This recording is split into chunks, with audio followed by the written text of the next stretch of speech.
Hello, everyone. I'm Nolan Myers, CEO of Double GDP.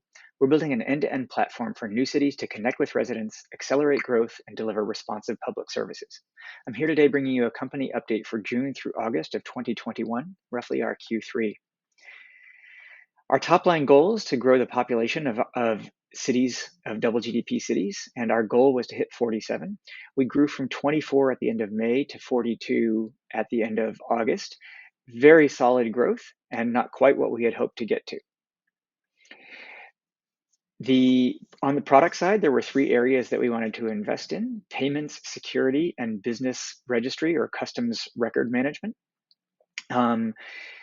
Against those, we accomplished most of what we aimed to do. We got to be the system of record for our payment product. There's an asterisk there because there's one thing left that we need to deploy to get there, but feeling really good about the progress we made there. On security, we deployed to our second city. We added observations and exit times. I'll show you more about the features in the next slide. In customs, we've had a soft launch, though didn't quite make as much progress as we wanted. We have only 4 records recorded there. There were several areas of the product that we were thinking about investing in that we've made really solid progress in. On the urgent safety and support, on the security side, we have an urgent safety and support button, and we're able to send SMSs with GPS location so that people can call for help. We have an incident management tool, and we also have some progress against the construction management where we've expanded access to site managers and custodians. On the customer programs, I'll share more about this later, but we did make the progress that we were hoping to make. Overall goal was 47. We're at 42 of that, so not quite where we wanted to be, but very good progress in the quarter. In terms of some of the highlights of the product, on the payment side, we now have the ability to manage multiple plans, transfer payments between plans, auto-renew, track whether a payment is on due or over time, on due or late, on time or late, and the administrative interface is now responsive to mobile applications, so administrators who are recording payments can do that even while they're not at their computer. On the gate access and security side, we have the ability now to record observations for guards to record observations about vehicles or people coming or going from the site, to log exit times, and to be able to register guests. We also have this SOS button that allows for somebody who is on site to call the security team and have them come out. That'll send an SMS to the security team and even allow them to share their location so the security team can know where they are. Also in product updates on the business and customs record management side, we've invested a lot in forms and workflows that are supporting both business registry process and customs record management. Several new field types, including checkboxes, dates, and times. We have forms with categories to be able to track different types of questions or different categories of questions that somebody might be asking. And we're able to generate a contract directly from the information that's presented in a form. On the program side, the AIR program, the Artist in Residence program, has turned out a lot of art: 5 new sculptures, 7 murals, and some lifestyle attractions that are bringing residents or potential residents, visitors onto the site. We also have 13 people that we're hosting directly through that program, 14 through the Hackers in Residence program, and 12 staff in residence, which is a new initiative from this quarter. I'd like to show you some of the highlights there. I think on the residency programs, the main goal for all of the residency programs, not just to have people on site, but to have the site feeling like an active place, a good place to live, work, and play, and have that city start coming to life. We have a lot of prefabs that have been delivered, and that's where we're hosting most of our artists and hackers in residence, and also our staff in residence. And it's spurred construction. We, in fact, have our first permanent resident or client resident moving in, and you can see the beautiful house that she's living in.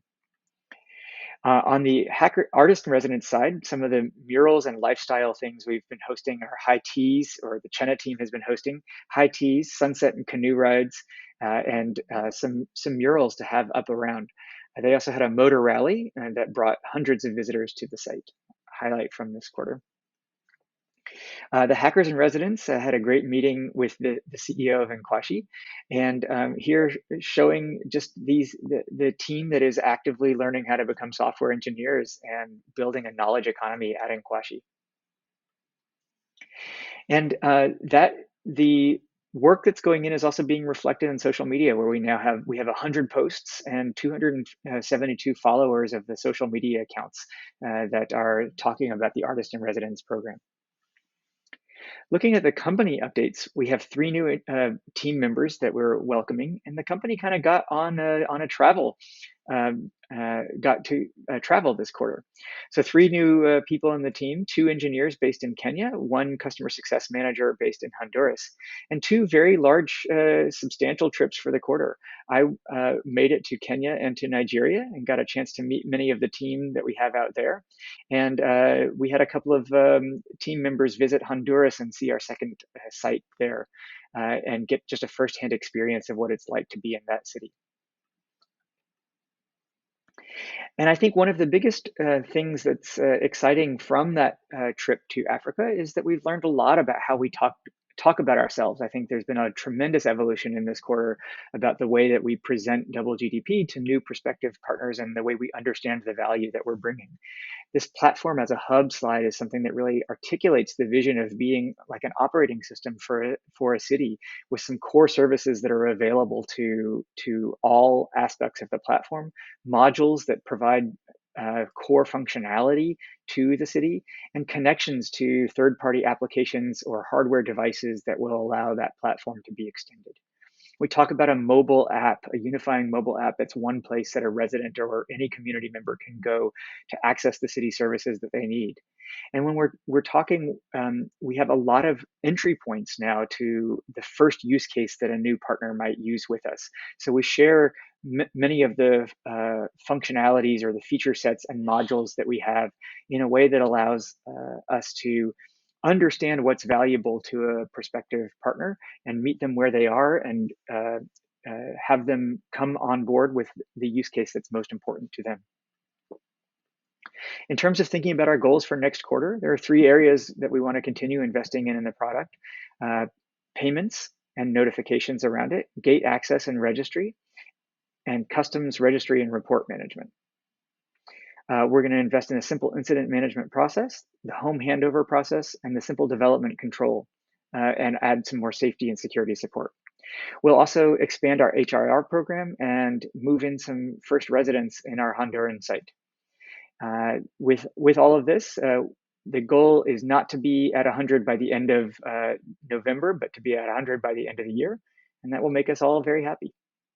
Thank you very much. That's all for today, and I'll look forward to talking with you again in a couple of in 3 months. Thank you.